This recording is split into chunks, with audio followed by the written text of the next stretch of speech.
Assalamualaikum warahmatullahi wabarakatuh. Nama saya Vanessa Cecilia dari kelas 21 NIM 2088203057. Di dalam video kali ini saya akan menyampaikan beberapa tantangan yang dihadapi oleh lembaga pendidikan dalam pengelolaan peserta didik di masa pandemi. Yang pertama ada tantangan yang dihadapi lembaga pendidikan atau sekolah atau institusi pendidikan lainnya dalam pengelolaan peserta didik di masa pandemi. Yang pertama kurang adanya dukungan dari orang tua di rumah. Yang kedua, proses penyampaian materi menjadi kurang jelas karena beberapa siswa kesulitan memahami penjelasan hanya melalui via WhatsApp. Yang ketiga, siswa atau siswi bisa saja melakukan aktivitas lain selama kegiatan kelas online karena tidak bisa diawasi secara langsung. Solusinya, guru bisa meminta orang tua agar dapat mendukung kegiatan belajar tersebut. Yang kedua, guru bisa menjelaskan materi melalui aplikasi Zoom dan juga Google Meet. Yang ketiga, pada saat melakukan kelas online atau Zoom, guru bisa meminta peserta didik untuk mengaktifkan kamera. Yang kedua, tantangan yang dihadapi lembaga pendidikan dalam pengelolaan pendidik dan tenaga kependidikan di masa pandemi. Yang pertama, itu guru kesulitan mempraktekkan dalam media internet. Yang kedua, kesulitan dalam melakukan penilaian. Yang terakhir, minimnya pengetahuan tentang teknologi. Solusinya, guru bisa meminta kepada peserta didik agar lebih kreatif dan mandiri untuk mencari di media sosial, contohnya Google dan YouTube untuk contoh lebih jelasnya.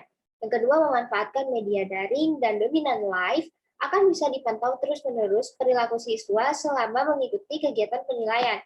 Caranya dengan menghidupkan kamera pada media daring yang digunakan sehingga kejujurannya dapat dipantau mendekati baik.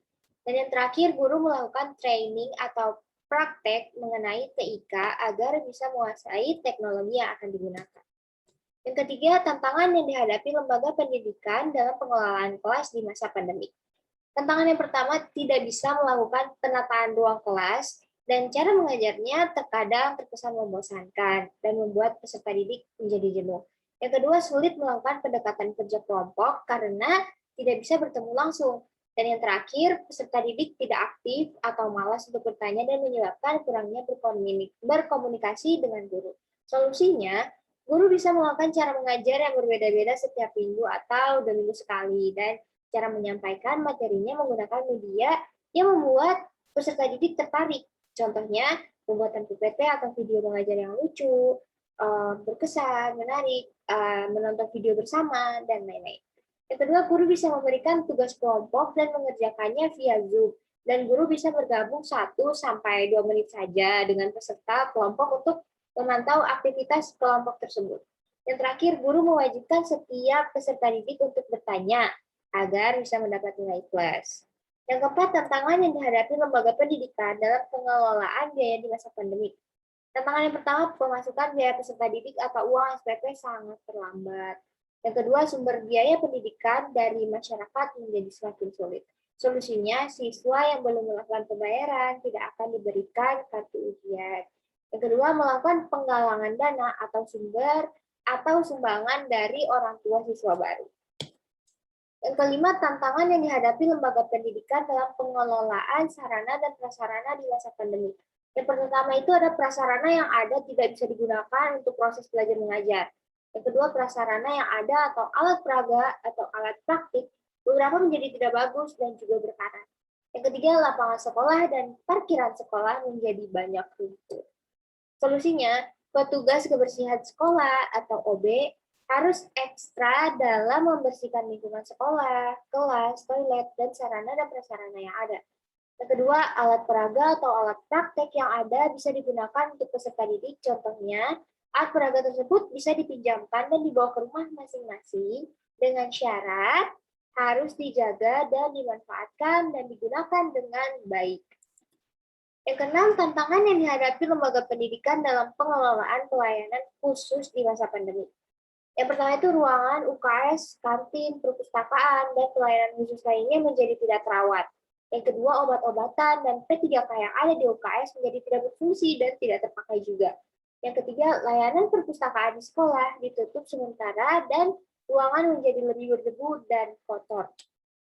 Solusinya, sekolah harus tetap menugaskan OB atau petugas kebersihan sekolah untuk mengontrol dan membersihkan ruangan pelayanan khusus ini agar tetap terawat. Yang kedua, pihak sekolah bisa memberikan obat-obatan dan K3K tersebut kepada orang yang membutuhkan. Dan nantinya jika situasi sudah normal kembali dan digantikan dengan obat-obatan dan K3K yang baru. Yang terakhir itu petugas pengelola perpustakaan tetap ditugaskan untuk mengelola perpustakaan sehingga pada saat situasi normal, para siswa dapat memanfaatkan pelayanan perpustakaan dengan kondisi ruangan dan koleksi yang bersih dan juga nyaman. Yang ketujuh, tantangan yang dihadapi lembaga pendidikan dalam pengelolaan hubungan masyarakat di masa pandemi. Yang pertama itu adalah sulit melakukan rapat secara langsung. Yang kedua, perbedaan dalam hal mendidik anak murid antara guru di sekolah dan orang tua di rumah. Solusinya, pihak sekolah bisa mengadakan rapat dengan orang tua atau wali murid melalui via Zoom atau memberikan surat edaran. Yang kedua, pihak sekolah bisa meminta bantuan kepada orang tua agar dapat bekerja sama dalam melakukan pembelajaran daring dan membantu mendorong anak agar tidak lalai untuk menyelesaikan tugas-tugas yang diberikan. Yang kedelapan, tantangan yang dihadapi lembaga pendidikan dalam pengelolaan pemasaran di masa pandemi. Yang pertama itu berkurangnya jumlah peminat peserta didik baru. Yang kedua, tingkat persaingan yang cukup ketat antara sekolah yang satu dengan sekolah yang lainnya. Yang ketiga, minimnya peminat untuk mendaftar di sekolah tersebut. Dan yang terakhir itu strategi pemasaran monoton. Solusinya, membangun sebuah branding agar mudah dikenal dan dilirik oleh orang tua murid. Dengan adanya branding, jika sekolah sudah cukup dikenal dan dipercaya masyarakat, maka ia tidak akan kesulitan untuk memenuhi target penerimaan peserta didik baru. Yang terakhir itu solusinya menggunakan brosur yang menarik untuk menarik perhatian dari orang tua. Contohnya mempromosikan melalui radio atau surat kabar agar proses pemasarannya menjadi berbeda. Yang kesembilan, tantangan yang dihadapi lembaga pendidikan dalam pengelolaan sistem manajemen informasi di masa pandemi. Yang pertama, fasilitas yang ada kurang lengkap. Contoh, masih ada yang tidak mempunyai gadget atau gawai, masalah kuota internet, dan lain-lainnya. Yang kedua, fasilitas penunjang dari sistem masih kurang dan tidak dapat memenuhi kebutuhan dalam mengolah data. Yang ketiga, kurangnya pengetahuan dan keterampilan tentang bagaimana menggunakan sistem ini dan bagaimana cara mengoperasikannya.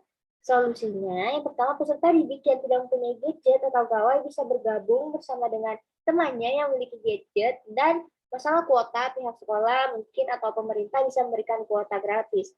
Yang kedua, kepala sekolah harus memperhatikan bagaimana fasilitas penunjang yang akan digunakan sehingga dapat dilaksanakan sistem informasi manajemen dengan efisien dan seefektif mungkin. Yang ketiga, memberikan pelatihan atau pelajaran kepada guru-guru sebelum menerapkan sistem ini, sehingga guru yang akan menggunakan sistem ini dapat memahami bagaimana cara mengelola suatu data yang akan digunakan. Yang ke-10, tantangan yang dihadapi dalam pengelolaan lembaga pendidikan Islam atau pesantren di masa pandemi. Yang pertama, agak susah untuk mengontrol para santri dalam melaksanakan kegiatan semacam ibadah wajib dan sunat lainnya. Yang kedua, santri yang semula beraktivitas di lingkungan asrama kini harus kembali ke rumah dan belajar dengan fasilitas seadanya. Dan ini berpengaruh pada perekonomian pesantren. Yang ketiga, kendala beban kuota internet bagi santri mahasiswa yang sudah terbebani secara ekonomi karena terdampak COVID-19. Solusinya, yang pertama, pengelola pesantren melakukan berbagai cara untuk mengatasinya agar tujuan awal pesantren yang secara garis besarnya adalah pembentukan karakter tetap dapat tercapai dan dilaksanakan walau dalam keadaan apapun. Yang kedua, pihak pesantren bisa membangun unit usaha yang lain. Dengan begitu, perekonomian pesantren tetap terbantu di tengah pandemi ini. Yang ketiga, lembaga pesantren memberikan keringanan atau SPP kepada santri mahasiswa baik dengan penundaan, cicilan, atau pengurangan pembayaran SPP. Yang terakhir, pengurus pesantren membuat buku atau kitab secara e-book, baik buku ajar atau referensi yang bisa digunakan secara gratis kepada santri. Baik, cukup sekian yang bisa saya sampaikan. Mohon maaf apabila apa yang saya sampaikan kurang jelas. Tetapi saya harap semoga apa yang saya sampaikan bisa membantu dan teman-teman bisa mengambil baiknya, bisa membantu menjawab pertanyaan kalian tahu sebelumnya. Akhir kata, wassalamualaikum warahmatullahi wabarakatuh.